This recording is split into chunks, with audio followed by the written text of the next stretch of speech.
रामनाथ कोविंद हो या द्रौपदी मुर्मू, क्या कोई भी एपीजे अब्दुल कलाम का सपना पूरा कर पाएगा?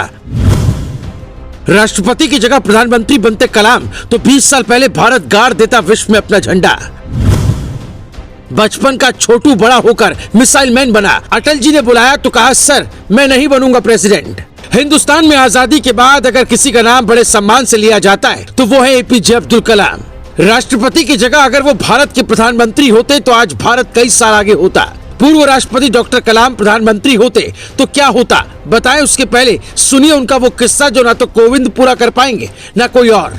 कहते हैं इंसान पैदा एक बार होता लेकिन मरता बार बार है। लेकिन किसी ने क्या खूब कहा है, मरो भी तो एक बार, दुनिया जिंदगी भर याद रखेगी। अटल बिहारी वाजपेयी ने जीवन में जो अच्छे काम किए उनमें से एक अच्छा काम है कलाम साहब को राष्ट्रपति बनाना। एक मिनट के लिए सोचिए, अगर कलाम पैदा ही ना हुए होते तो हिंदुस्तान कैसा होता। जब देश के राष्ट्रपति एपीजे अब्दुल कलाम बने थे उस वक्त पंडित नेहरू, इंदिरा गांधी और राजीव जैसे ताकतवर नेता प्रधानमंत्री बन चुके थे।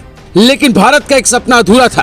भारत चीन से युद्ध हार चुका था और ये बात कलाम साहब को कभी हजम नहीं होती थी। इसलिए मछली पकड़ने वाला बच्चा वैज्ञानिक बनकर भारत के लिए कुछ करना चाहता था। और यहीं से शुरू होती है कहानी एक छोटू की अजर अमर बनने की।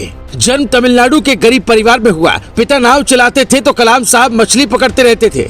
अखबार बेचा, पढ़ाई का खर्च उठाया, अखबार बांटने के साथ पढ़ते भी थे। वहीं देश बदलने का ख्याल आया। ऐसी गरीबी किसी के पास हो तो लोग मजदूर बनने के बारे में सोचते हैं। कलाम ने कहा, मैं वैज्ञानिक बनूंगा। बचपन से चिड़ियों को उड़ता देख उड़ने का मन बनाया। विंग कमांडर बनकर भारत का मान बढ़ाना चाहते थे। पायलट की वैकेंसी निकली, फॉर्म भरा। परीक्षा में 9वां स्थान था। 8 सीट थी, इसीलिए वहाँ सिलेक्शन नहीं हुआ। एक सपना टूट जाने से बहादुरों की जिंदगी में और जोश आता है, वही हुआ।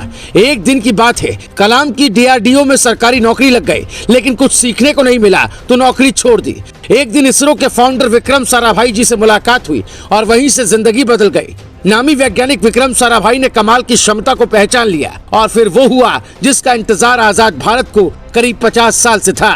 विक्रम साराभाई ने तबादला इसरो में किया और यहीं से बन गए कलाम, मिसाइल मैन कलाम। अब उनके सामने 2 लक्ष्य थे। पहला भारत का सफल परमाणु परीक्षण, दूसरा अमेरिका को ये बताना कि नया भारत कितना ताकतवर है। साल 1962 में कलाम पहली बार इसरो पहुंचे।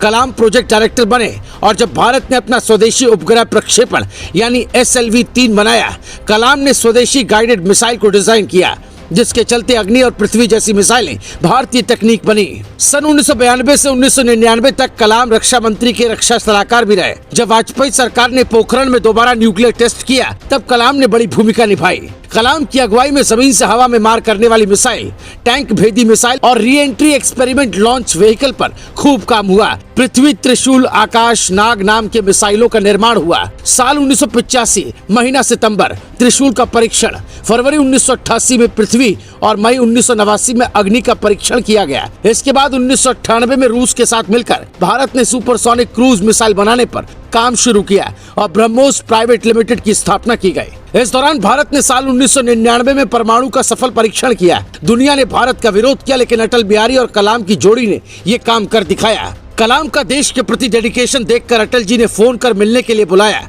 और कहा, आपको राष्ट्रपति बनना है। ये सुनते ही वो चौंक गए और कहा, मैं नहीं बन पाऊंगा।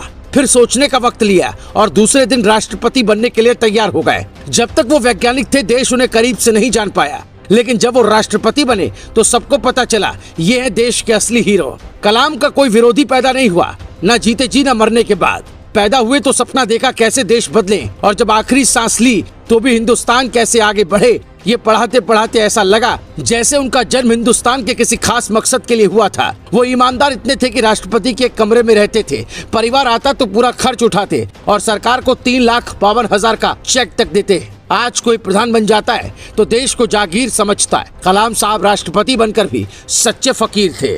Bureau report, global Bharat TV.